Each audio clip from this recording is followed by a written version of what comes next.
Guys, welcome to my channel Piston now. तो guys, आज की वीडियो में मैं आपको बताने वाला हूँ कि आप अपने KTM RC 200 का फ्रंट वाइजर कैसे रिमूव कर सकते हो और कैसे रिप्लेस कर सकते हो।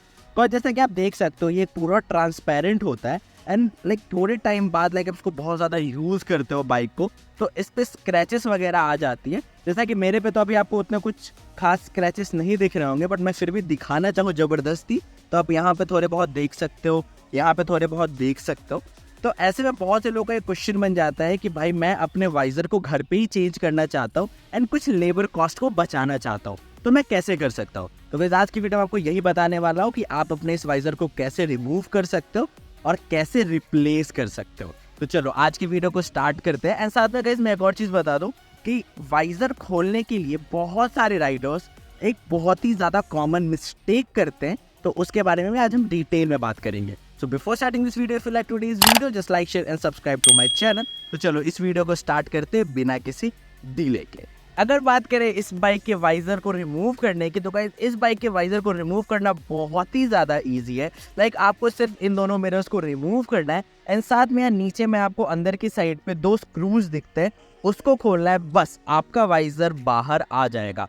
बट गाइस यहाँ पे एक बहुत ही ज़्यादा कॉमन मिस्टेक देखने को मिलती है, वो ये है, आप यहाँ पे देख सकते हो कि इसके अंदर में आपको स्क्रू देखने को मिलता है एंड वो ये रहा।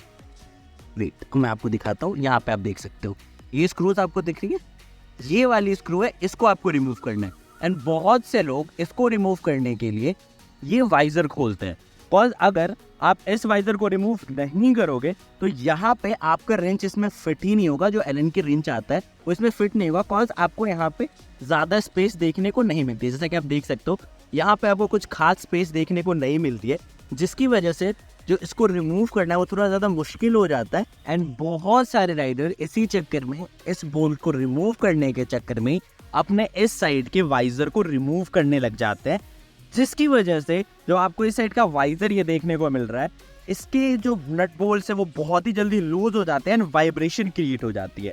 सो गाइस, एंड साथ में एक और चीज़, इसकी वजह से जो ये वाइजर रिमूविंग का प्रोसेस है वो भी बहुत ही ज़्यादा लेंदी हो जाता है एंड साथ में आपको बहुत ज़्यादा टाइम देना पड़ेगा, बहुत ज़्यादा एनर्जी वेस्ट करनी पड़ेगी। बट गाइज मैं अगर आपको बताऊँ तो आपको इस साइड का जो ये वाइजर है इसको रिमूव करने की ज़रूरत नहीं है अपने वाइजर को खोलने के लिए। तो बात यहाँ पे ये आ जाती है, तो फिर हम यहाँ पे स्पेस कैसे बनाएं जिससे हम अपने एलन की रेंज को यहाँ पे लगा सके एंड इस बोल्ट को रिमूव कर सके। तो गाइस इसका एक बहुत ही ज़्यादा सिंपल तरीका है, वो मैं आपको बताता हूँ। तो सबसे पहले हम फटाफट से अपने ये दोनों मिरर्स को रिमूव कर लेते हैं एंड उसके बाद मैं आपको बताता हूँ कि आप अपने इन दोनों नीचे वाले स्क्रूज को कैसे खोल सकते हो। तो चलो फटाफट से पहले मिरर्स रिमूव करते हैं, मैं उसके बाद आपसे चलो अब बात करते हैं कि हमें अपने मिरर्स को कैसे रिमूव करना है। तो गाइस मैंने आपको बहुत बार दिखा रखा है कि आप अपने मिरर्स को कैसे रिमूव कर सकते हो। तो इसका बहुत ही सिंपल ट्रिक है, आप बस एक 6 नंबर के एलन की रेंज को लेके आओ, यहाँ पे लगाओ और इसको एंटी क्लॉकवाइज ट्विस्ट करो। दैट्स इट, आपका जो ये मिरर है वो रिमूव हो जाएगा। एंड गाइस नीचे में भी आपको 4 नंबर के एलन की का यूज़ करेगा यहाँ का जो स्क्रू है उसको खोलने के लिए। तो वो दोनों के दोनों एलन की रेंज आपको कहाँ देखने को मिलती है, तो वो देखने को मिलती है आपको अपने स्टॉक टूल किट में। तो चलो फटाफट से अपने स्टॉक टूल किट को बाहर निकालते हैं, दोनों रेंचेस निकालते हैं एंड फिर हम सबसे पहले मिरर रिमूव करते हैं एंड उसके बाद आपसे मिलते हैं। तो गाइस ये रहा हमारा स्टॉक टूल किट एंड देख सकते हो ये रहा 6 नंबर का एलन की रेंज। अब फटाफट से इससे हम अपने बाइक के मिरर्स को रिमूव कर लेते हैं एंड उसके बाद आपसे मिलते हैं। सो गाइस यहाँ पे आप देख सकते हो हमने मिरर्स को रिमूव कर लिया है सक्सेसफुली, बहुत ही प्यार से ये रिमूव हो गया। यहाँ पे आप देख सकते हैं यहाँ से हमने इसको रिमूव कर लिया है। ये बहुत ही ज़्यादा इजी प्रोसेस है, मैंने आपको बहुत बार दिखा रखा है इसको, इसलिए मैंने अभी यहाँ पे नहीं दिखाया कि आप कैसे इसको लूज़ कर सकते हो, बिकॉज मैंने इसको ऑलरेडी आपको 1000 टाइम्स दिखा रखा है। तो चलो अब मैं आपको बताता हूँ कि आप अपने नीचे वाले स्क्रूज को कैसे रिमूव कर सकते हो। सो गाइस यहाँ पे आप देख सकते हो ये वाला स्क्रू, इसको हमें खोलना है। तो इसके लिए एक बहुत ही ज़्यादा ईजी आप बोल सकते हैं एक जुगाड़ है जो आपको करना होगा, जिससे आपको बहुत ही ज़्यादा लेंदी प्रोसेस बचेगा इस फेयरिंग को खोलने का। एंड वो ये है कि यहाँ पे आपको एक और स्क्रू दिख रहा होगा, ये आप देखो, आप बस पहले इसको रिमूव करो एंड उसके बाद मैं आपको आगे का प्रोसेस बताता हूँ। तो इसको रिमूव करने के लिए हमें चाहिए 4 नंबर का एलन की रेंच, यहाँ पे देख सकते हो ये भी आपको स्टॉक टूल किट में मिलेगा। तो पहले हम इसको फटाफट से रिमूव करते हैं, उसके बाद मैं आपसे मिलता हूँ। सो गाइस यहाँ पे आप देख सकते हो ये स्क्रू हमने कर लिया है रिमूव। अब ये स्क्रू जैसे ही रिमूव हुआ है ना, इसके बाद आपका जुगाड़ स्टार्ट होता है। आपको कुछ नहीं करना है, इसको यहाँ से पुल करना है। जैसे इस फाइबर को आप पुल करोगे तो आपको यहाँ पे उतना गैप मिल जाएगा जितना आपको चाहिए इसको रिमूव करने के लिए। वेट मैं आपको दिखाता हूँ। हमने इसको ऐसे पुल किया, देखो यहाँ पे ये इतना पुल हो गया है कि अब यहाँ पे आपका एलन की आराम से फिट हो जाएगा। कॉज यहाँ पे एक लॉक होता है, उस लॉक को आप पुल करोगे तो पुल हो जाएगा, जिससे आपको अपने फाइबर को पूरा खोलने की ज़रूरत नहीं है। एंड अब आप देख सकते हो कि यहाँ पे इतना स्पेस बन चुका है। ये देखो आप, इतना स्पेस बन चुका है कि ये एलन की आराम से घुस रहा है।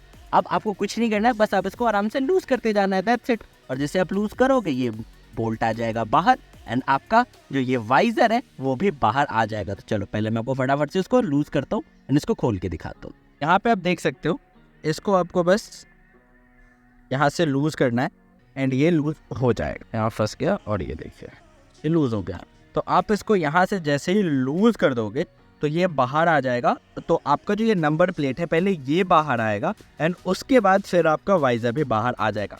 सेम चीज़ आपको इस साइड भी करनी है एंड जैसे आप इस साइड भी करोगे तो यहाँ से भी वैसे ही होगा, आपका स्क्रू बाहर आ जाएगा। यहाँ पे आप देख सकते हो कि मैंने आपको बता दिया कि अपने वाइजर को आप कैसे रिमूव कर सकते हो, राइट। मैंने रिमूव नहीं करा है कॉज मेरे पे ज़्यादा स्क्रैचेस आपको देखने को नहीं मिल रहे होंगे, इसलिए मैंने रिमूव नहीं करा पूरा। कॉज अभी मेरे को रिमूव करना होता, फिर से लगाना होता, तो कहीं ना कहीं थोड़ा सा मेरे लिए लेंदी प्रोसेस हो जाता। बट होप कि मैंने आपको सारी चीज़ें बता दी जो कि नेसेसरी थी आपको इस वाइजर को रिमूव करने के लिए। गाइस वैसे मैं सोच रहा हूँ कि अपने वाइजर को रिमूव करके इसमें टिंटेड वाइजर लगाऊं। टिंटेड वाइजर मतलब वो अभी आपको जो मोटो जीपी एडिशन वगैरह में दिख रहा होगा ब्लैक कलर का वाइजर, वो इसमें इंस्टॉल करो। अगर आपको उस पर वीडियो चाहिए तो फटाफट से नीचे कमेंट सेक्शन में बता देना, तो मैं उस टॉपिक पे भी वीडियो बहुत ही जल्द ले आऊँगा।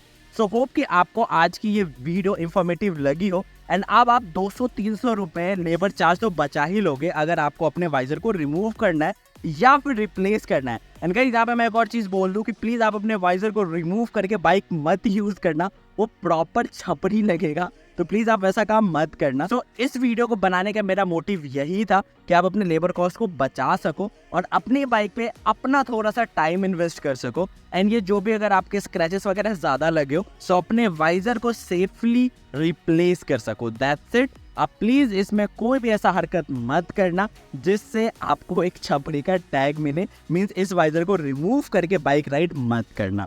सो होप कि आपको आज की वीडियो और इसी जुगाड़ू लगी हो। तो इसी नोट पे करते हैं इस वीडियो को एंड बाकी अगर आपको कोई और भी वीडियो चाहिए इस बाइक से रिलेटेड तो फटाफट से नीचे कमेंट सेक्शन में बता देना। And thank you so much for watching my video. And अगर आप मेरे चैनल पे न्यू हो तो इस चैनल को सब्सक्राइब करके बेल आइकन को ऑल पे कर दो। तो मिलते हैं ऐसे ही किसी नेक्स्ट वीडियो में, तब तक के लिए फन, बाय बाय।